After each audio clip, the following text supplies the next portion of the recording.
지난 시간에는 예수님을 그렇게 열심히 쫓아다녔고 온갖 좋은 말씀을 듣고 온갖 좋은 사람으로서는 결코 할 수도 없고 흉내낼 수도 없는 기적의 현장 속에 있었던 가룟 유다. 그러면서도 가장 무서운 경고의 말씀을 들었지만 끝내 주님을 팔아버린 가룟 유다에 대해서 말씀을 드렸습니다. 가룟 유다는 어떤 사람으로 비문에 남겨져 있다고 그랬습니까? 예수를 잡는 자들의 길잡이다라고 말씀을 드렸습니다. 이 말씀을 마감하고 다음 말씀으로 넘어가려고 했는데, 성경을 읽고 묵상하는 가운데서 길잡이라는 용어 자체는 굉장히 좋은 말 아닙니까? 그리고 신약 성경에 길잡이는 여기 딱 한 번밖에 나와 있지 않아요. 그래서 다음에 이제 말씀으로 나가려고 하는데 자꾸 성령님께서 분명히 본문 속에는 사도행전은 이 가룟 유다와 같이 나쁜 길잡이만 있는 것이 아니라 좋은 길잡이가 있다. 좀 찾아보거라. 그런 음성이 제 내면에 들리는 것 같아요. 그래서 성경을 묵상하는 가운데 찾아보니까요, 정말 복된 길잡이, 살리는 길잡이, 좋은 길잡이가 있더라고요. 제가 그래서 어떤 길잡이일까? 전에도 길잡이에 대해서 몇 번 제가 어떤 모임에서 온 말씀을 드렸었는데, 또 다른 측면에서 성령님이 가르쳐 주셔서 여러분들에게 전하고자 합니다. 첫 번째로는 7전8기의 길잡이가 될 수 있어야 된다는 것입니다. 7전8기. 7전8기 무슨 뜻인지 아시죠? 7번 넘어졌다가 8번째 일어서는 길잡이. 오뚜기와 같은 길잡이입니다. 여러분, 이 7.8기의 대표적인 사람이 누굴까요? 베드로입니다. 베드로. 오늘 13절에 보면 들어가 그들이 유하는 다락방으로 올라가니 베드로 이렇게 나오고, 15절에도 리더격인 베드로가 등장을 합니다. 그런데 여러분, 베드로는 엄밀한 의미에서 인간적인 눈으로 보면요, 예수님의 12제자 가운데 등급을 매긴다면 가장 낮은 등급, 요즘 우리 학생들 얘기로 9등급, 10등급 수준에 해당되는 그런 사람이라고 할 수 있습니다. 왜 그렇습니까? 베드로는요, 남아이런 중천금인데 말로는 큰 소리를 빵빵 쳤다가 그 말한 것에 책임지지 못하는 대표적인 사람 가운데 하나였다고 하는 것입니다. 우리 주님께서 베드로에게 경고의 말씀을 했어요. 너는 말이야 나를 팔 거야. 목사님이란다. 예수님 무슨 말씀을 그렇게 하세요? 난 주님을 안 팔아요. 아니야, 다 오기 전에 내가 3번 나를 부인할 거야 하면서 구체적으로 이렇게 정확하게 말씀을 해주셨으면, 예수님이 장난하는 거 아니거든요. 농담하는 거 아니에요. 그럼 예수님 조심하겠습니다. 예수님은 한 번도 실없는 말씀을 하신 적이 없기 때문에 제가 잘 새겨 듣겠습니다. 이렇게 자중을 했어야 되는데 어떻게 합니까? 베드로는 방방 뜨면서 이렇게 했습니다. 마태복음 26장 33절 같이 읽겠습니다. 시작.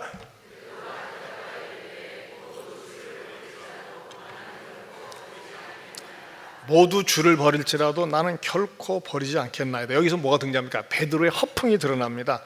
주님이 경고하실 때 말이죠, 주님, 저는요 절대 주님 버리는 일이 없어요. 이렇게 얘기한다면 모르는데 거기다가 누굴 집어넣습니까?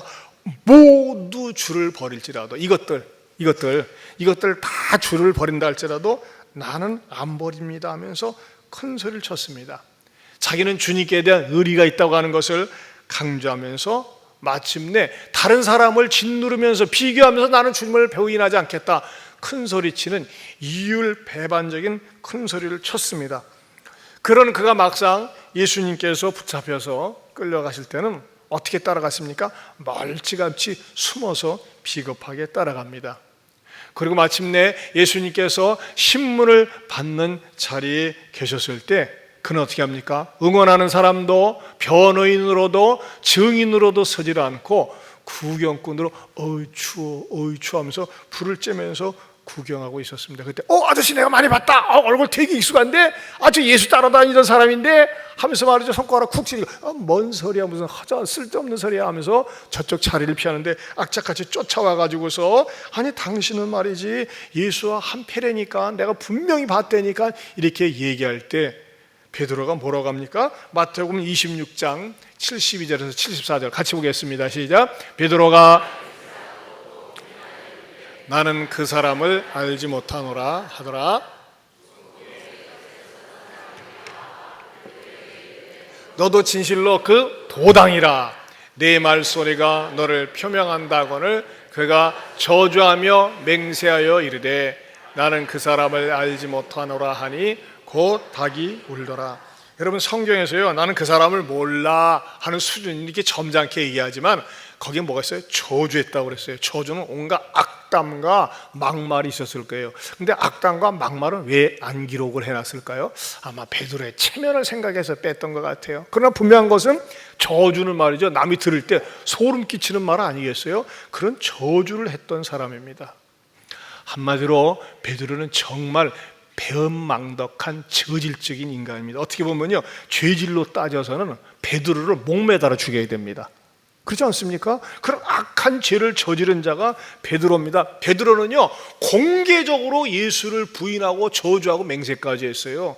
유다는 그렇게 안 했어요. 유다는 말이죠, 가슴속에 은밀히 개인적으로 예수님을 팔아먹는 계획을 꾸미고 예수님을 배반했습니다. 그러나 베드로는 큰 소리 치면서 예수님을 배신했었어요. 그런데 오늘 성경에 보면 말이죠, 오히려 거꾸로 베드로는 많은 그 120명의 성도들 앞에서 뭐라고 얘기했어요?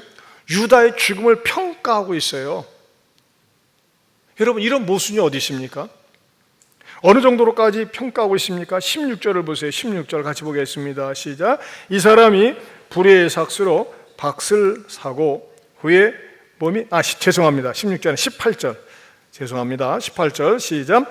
이 사람이 불의의 삭수로 밭을 사고 후에 몸이 곤두박질하여 배가 터져 창자가 다 흘러나오니라.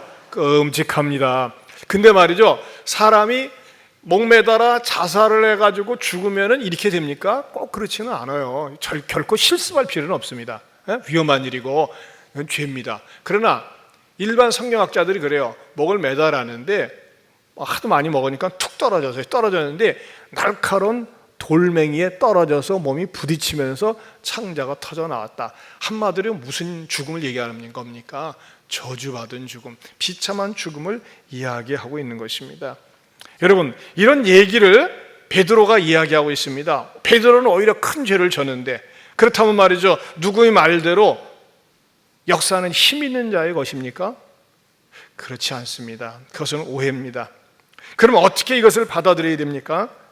여러분, 유다는 예수님을 배신했기 때문에 버림을 받고 자살을 한 것이 아니라는 것입니다. 유다는 회개하지 않았기 때문에 버림을 받은 것입니다. 회개하지 않았기 때문에. 나중에 유다는요, 내가 예수님 팔아먹었네, 잘못했네 해가지고 자기가 받은 돈을 갖다가 다시 돌려줬어요. 하지만 유다는 반성에 머물렀어요. 여러분, 반성이라고 하는 건 뭡니까? 잘못한 거 아는 거예요. 깨닫는 거예요. 그러나 그 수준에 머뭅니다. 하지만 회개를 했어야 됩니다. 회개. 내가 하나님께 죄를 지었습니다. 그리고 나 자신에게도 죄를 졌습니다. 그리고 회개는 고쳐먹고 돌리는 것입니다. 세상 사람과 그리스도인의 차이가 거기에 있습니다. 세상 사람은 기껏 한다는 게 반성이에요, 반성. 그러나 그리스도인은 뭐를 합니까? 회개를 합니다. 우리가 인생을 살면서 종종 잘못을 저지를 때가 있습니다. 잘하는 일보다는 잘못한 일이 많이 있습니다. 그러나 잘못한 것에 대해서 내가 잘못했네 인정하는 수준으로 끝나면 안 됩니다. 왜? 또다시 반복해서 하기 때문에. 근본적으로 무엇을 해야 됩니까? 회개를 해야 됩니다. 베드로는 말이죠, 분명하게 선명하게 죄를 저지른 사람이에요. 그러나 하나님 앞에 눈물을 흘리고 철저하게 회개함으로 말미암아 하나님 앞에 다시 설 수 있었습니다. 그리고 그는 회복이 되었습니다. 그리고 초대교회 당당하게 지도자로 세움을 받을 수 있었다고 하는 것입니다. 하지만 유다는요, 왜 회개까지 이르지 못했을까요? 그게 궁금하지 않습니까? 왜 유다는 회개라는 사실을 몰랐을까요? 유다는요, 예수님을 따라다니면서 수없이 많은 사람들이 회개하는 것을 봤어요. 대표적으로 회개한 사람이 누굽니까? 삭개오, 사마리아 여자. 완전히 삶이 뒤바뀐 것을 그는 보면서도 그는 회개의 수준까지 이르지 못했습니다. 왜 그랬을까요? 왜 베드로와 유다의 차이점이 거기에 있는 것입니까? 베드로는 예수님을 진정한 구원자로 모셔드렸지만 유다는 예수님을 진정한 구원자로 받아들이지 못했습니다. 유다는 예수를 어떻게 봤느냐? 마태복음 26장 48절 49절입니다. 같이 보겠습니다. 시작. 예수를 파는 자가 그들에게 군호를 짜 이르되 내가 입맞추는 자가 그이니 그를 잡으라 한지라. 곧 예수께 나와 랍비여 안녕하시옵니까 하고 입을 맞추니. 여러분, 제가 지난주 월요일날 새벽기도 시간에 말씀드렸어요. 키스를 한다는 거 보통 사이 아닙니다. 그렇지 않습니까? 키스는 보통 결혼하기 전에 좋아서 한 번씩 합니다. 근데 결혼하고 나면 우리 한국 사람 별로 잘 안 해요. 그렇죠? 이성끼리 이제 어쩌다 한 번 하고, 우리는 키스 문화가 아니에요. 근데 남자와 남성이 동성도 아닌데 키스를 한다. 이건 뭐예요? 그만큼 친밀하다는 거예요. 가룟 유다는 예수님에 대해서 내가 당신하고 얼마나 친밀한지 보여주겠다 하면서 예수님을 팔아먹었어요. 근데 더 중요한 게 뭡니까? 가룟 유다는 예수님에 대해서 랍비여, 선생님이여 라고 불렀습니다. 가룟 유다의 비극은 어디에 있느냐? 많은 사람들이 예수님을 따라다니면서 주는 그리스도시여 하나님이십니다, 다윗의 자손 예수여 하면서 말이죠, 많은 사람이 예수님 앞에서 당신은 메시아입니다, 구세주입니다 라고 고백을 하였지만 가룟 유다는 단 한 번도 그의 입술에서 예수여 당신은 하나님의 아들이십니다, 구원자십니다 라는 고백이 없었다고 하는 것입니다. 그에게는 항상 선생이 있어요. 선생, 위대한 선생, 위대한 랍비. 여러분, 이게 사람의 운명을 근본적으로 판가름을 합니다. 여러분, 교회를 다니면서도 예수를 영원토록 선생으로만 모시는 사람이 있어요. 위대한 선생, 위대한 스승. 이런 사람을 일컬어 뭐라고 그래요? 종교인이라고 합니다.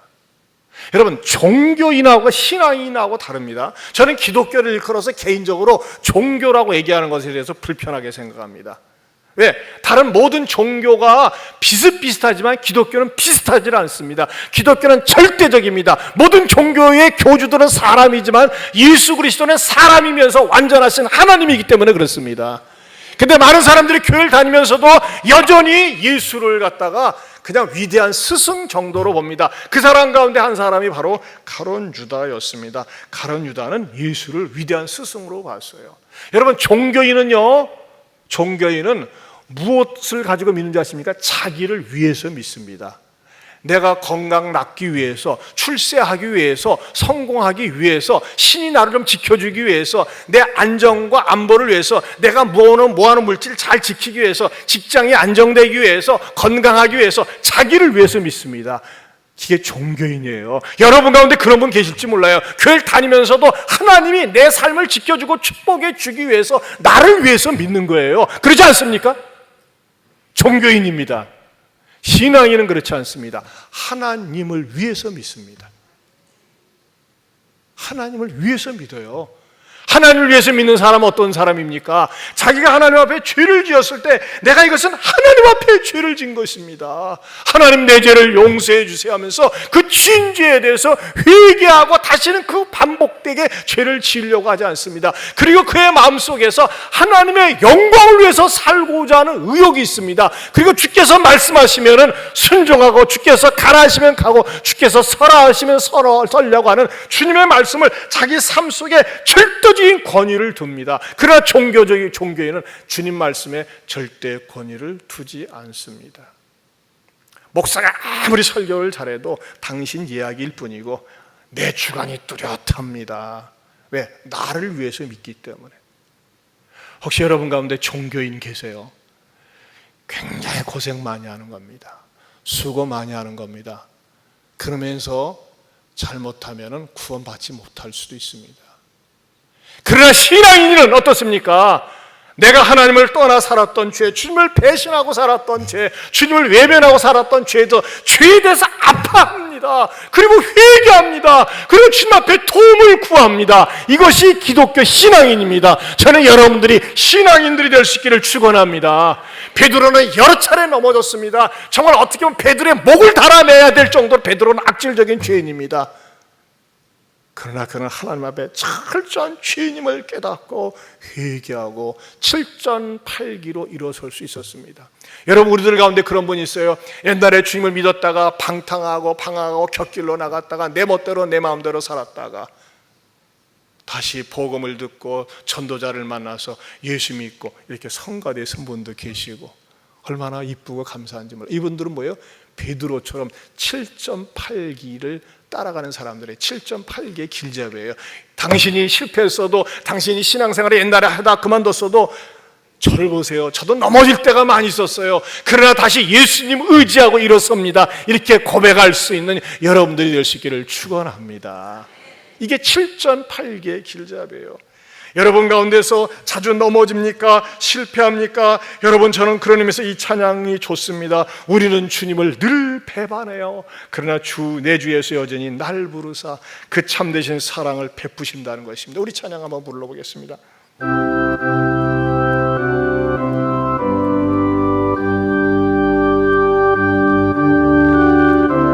같이 부르겠습니다.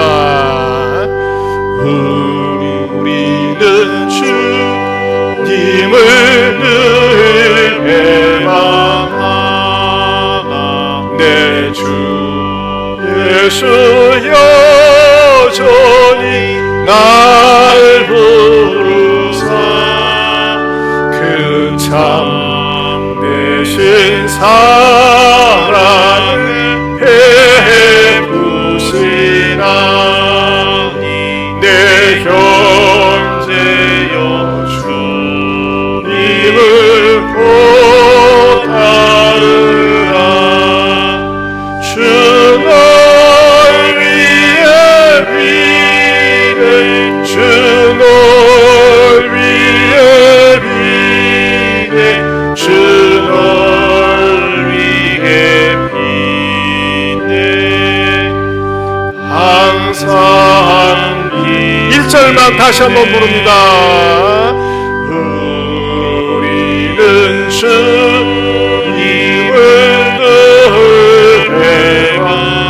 배반하나 내 주 예수 여전히 날 부르사 그 참되신 사랑을 베푸시나니 내 형제여 주님을 고따르라 아멘 주 널 위해 비네 주 널 위해 비네 주 널 위해 비네 항상 비시네. 사랑하는 성도 여러분, 여러분 가운데서 왜 요즘 신앙이 다운되어 있습니까? 제자 훈련 받을 땐 그렇게 열심을 내고 모든 예배 열심히 참석하고 봉사하는 데 즐겁고 성도들 만나는 게 행복하고 그랬는데 요즘 아무것도 안 하고 영적 실업자로서 그냥 주일만 왔다 갔다 하지 않습니까? 근데 그 상태로 계셔야겠어요? 그 상태로 머무르시고 싶으세요? 그러면요, 자칫 잘못하면 여러분들이 종교인이 될 위험성이 있어요. 그러지 마세요. 주님, 내가 한때는 주님을 뜨겁게 사랑하고 열심히 봉사하고 교회 중심으로 사는 것이 행복했는데 어느덧 세상 재미에 빠지고 세상 모임에 빠져가지고 주님이 멀어졌습니다. 하나님 용서해 주세요. 다시 한번 회복하기 원합니다 하면서 주님 앞에 나와서 내 허물과 죄를 자백하고 주님 십자가 붙들고 일어설 수 있기를 축원합니다. 여러분, 7.8개라는 게 신앙 세계만 있을까요? 아닙니다. 가정에서도 다시 일어서야 됩니다. 못 살겠어, 헤어져야 되겠어, 저 인간하고 못 살겠어, 안 해요. 다시 회복해야 됩니다. 사업하다 실패하신 분들 계세요. 사업이 안 되는 분들도 계세요. 안 해요. 다시 주님 붙들고 내가 내 인간적인 생각으로 내 방법대로 하니까 안 되는구나. 이런 것들이 위기와 실패가 하나님 앞에 나오는 계기가 되는 거예요. 주님 나 좀 도와주세요 하면서 말이죠, 하나님 앞에 울부짖고 메어달리고 간구할 때 하나님께서 반드시 내가 너를 도와주리라. 도와주시는 하나님이신 줄로 믿습니다. 7.8기예요. 우리는 절대 말이죠, 완전히 넘어져서 넉아웃되는 사람들이 아니에요. 넉다운은 돼요. 그러나 넉다운은 되지만 넉아웃은 되지 않습니다. 왜? 우리는 베드로처럼 7.8기의 길잡이가 될 수 있기 때문인 줄로 믿습니다. 두 번째로 변화받은 길잡이가 될 수 있길 바랍니다. 변화받은 길잡이. 우리는 종종 성질이 불같은 사람이 굉장히 사람이 유해졌어, 온순해졌어, 사람이 차분해졌어, 그런 사람을 뭐라고 합니까? 참 변화가 되었다고 합니다. 여러분, 예수를 믿으면요, 다른 종교와는 달리 변화가 일어납니다. 왜 변화가 일어나는지 압니까? 새로운 영이 내 안에 들어오기 때문에 그렇습니다. 새로운 영은 누구의 영입니까? 예수 그리스도의 영입니다. 예수 그리스도의 영은 부활의 영입니다.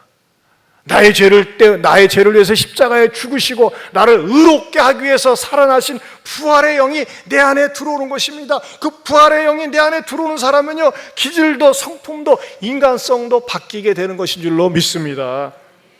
예루살렘 교회가 시작하면서 등장하는 사도들 중에 세 사도, 13절을 다시 보면요, 들어가 그들이 유하는 다락방으로 올라가니 베드로, 요한, 야고보. 이 베드로, 요한, 야고보는요, 예수님께서 항상 중요한 모임, 중요한 장소엔 데리고 다니셨어요. 근데 이 사람들이 뭐 똑똑하고 잘나서 데리고 다닌 게 아니라 문제가 많다, 니네들은 내가 직접 데리고 다니면서 좀 변화를 기해야 되겠다, 이런 마음으로 데리고 다니셨던 것 같아요. 자, 베드로는 방금 살펴봤죠. 요한과 야고보는 어떻습니까? 요한과 야고보는요, 제자들 가운데서 가장 개성이 있었지 않았나. 개성이 뭡니까? 개 같은 성질. 아주 성질이 더러웠던 것 같아요. 성질이 얼마나 급하고 싸나웠던지 성경에서 이렇게 묘사하고 있어요. 다른 제자들은 묘사하지 않고 있는데 이 제자들, 마가복음 3장 17절입니다. 같이 읽어보겠습니다. 시작. 또 세베대 아들 야고보의 형제 요한이니 이 둘에게는 보아너게 곧 우레의 아들이라는 이름을 더하셨으며. 여러분, 우레가 무슨 뜻입니까? 우레는 말이죠, 번개가 바바박 하고 친 다음에 꽝꽝 하고 그 울리는 것이 바로 우레입니다. 우레. 성질이 얼마나 급한지 우레와 같다 그래서 우레 아들들이다, 형제지간이. 성경에 이런 사건이 나옵니다. 예수님께서 말이죠, 한 번은 사마리아촌에 들어가시려고 했는데 이런 일이 있어서 한번 성경을 그대로 보겠습니다. 누가복음 9장 52절 56절 시작. 저희가 가서 예수를 위하여 예비하려고 사마리아인의 한 촌에 들어갔더니 예수께서 예루살렘을 향하여 가시는 거로 저희가 받아들이지 아니하는지라.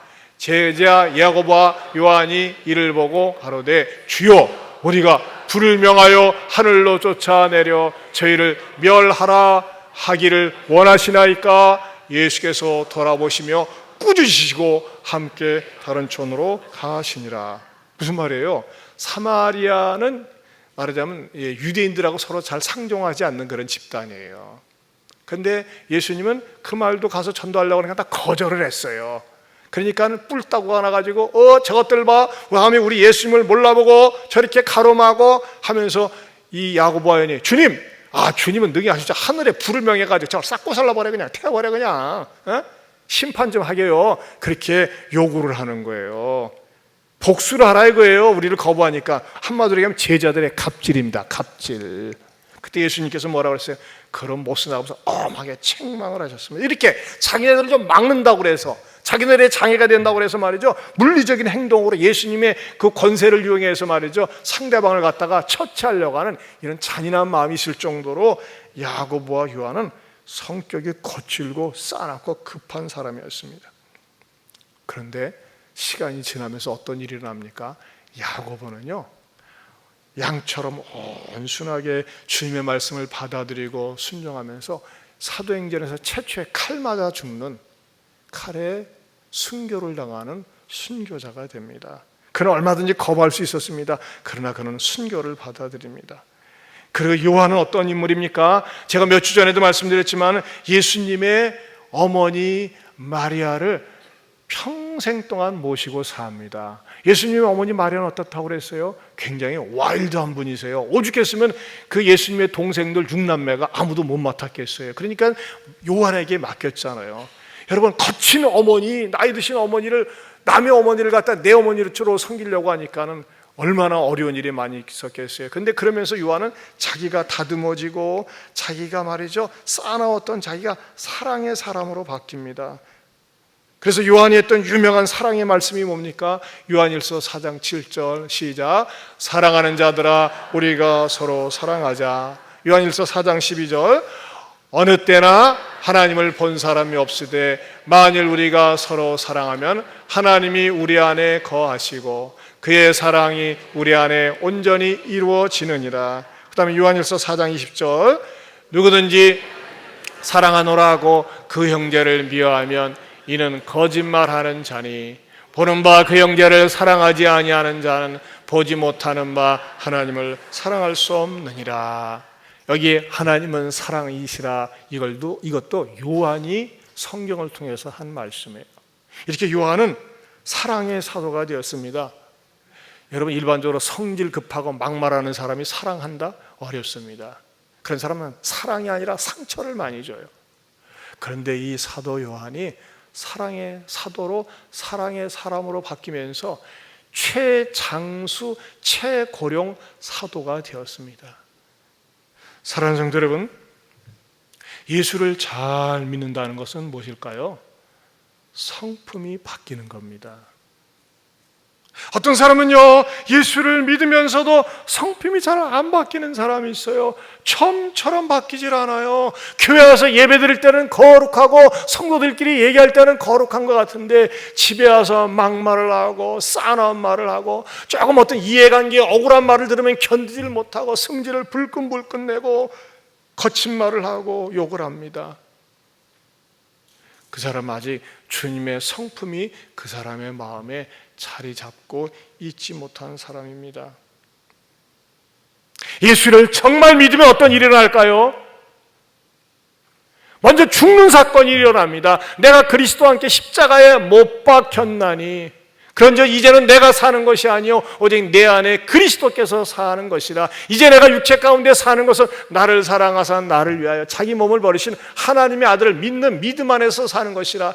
여러분, 예수를 정말 믿는 사람은요 무엇을 믿습니까? 예수님의 십자가를 믿습니다.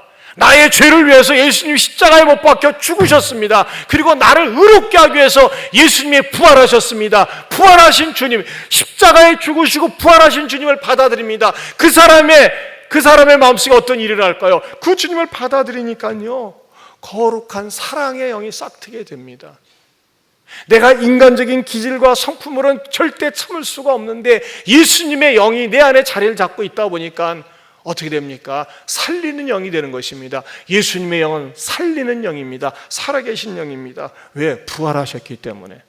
따라서 합시다. 예수님의 영은 살리는 영입니다. 살아계신 영입니다. 살아계신 성도 여러분, 한번 나 자신의 신앙생활을 한번 점검해 보세요. 내가 예수를 믿은 지 어느 정도 됐는데 옛날이나 과거나 현재나 똑같습니까? 죄송합니다. 아직 인격적으로 예수님 못 만난 분입니다. 종교인일 가능성 많아요.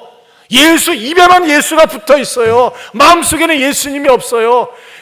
마음에 예수님이 있는 사람은요 말 한마디 잘못해도 가슴에 걸립니다. 예수님이라면 어떻게 생각하실까? 마음속에 부담이 돼요. 그래서 그 죄를 회개한 다음에 고치려고 하고 예수님의 영이 내 안에 있기 때문에 변화된 삶을 살려고 합니다. 달라진 삶을 살려고 합니다. 그런데 교회 다닌 지 오래되었는데도 불구하고 10분 맡았는데도 불구하고 마음이 냉랭하고 여전하다. 가룟 유다 파가 될 위험성이 있습니다. 주님 말씀하시면 내가 순종하겠습니다. 이것이 예수의 영이 있는 사람입니다.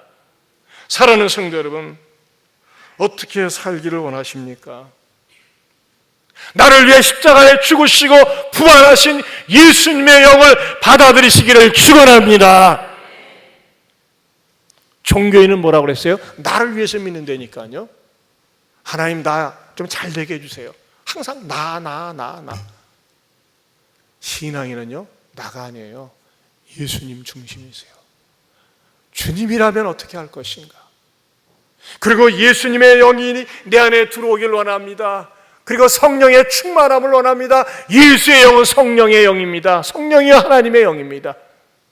그런 의미에서 여러분, 제가 2주에 걸쳐서 길잡이에 대한 메시지를 여러분에게 전했습니다. 지난주에는 부정적인 길잡이, 예수를 잡는 자들의 길잡이. 예수 잡는 자들의 길잡이는 어떤 유형을 가지고 있다고 그랬어요? 말씀을 무시하고 강팍한 마음, 부정한 마음을 가지고 있어요. 말씀이 길값밭이에요. 떨어지자마자 사탄이 채가는 거예요. 그러나 예수를 따르는 길잡이는 어떻습니까? 때로는 우리가 연약하기 때문에 죄를 짓습니다. 넘어지기도 합니다. 그러나 다시 십자가 보혈을 의지하고 일어섭니다. 부활의 영이 그 사람의 마음속에 있습니다.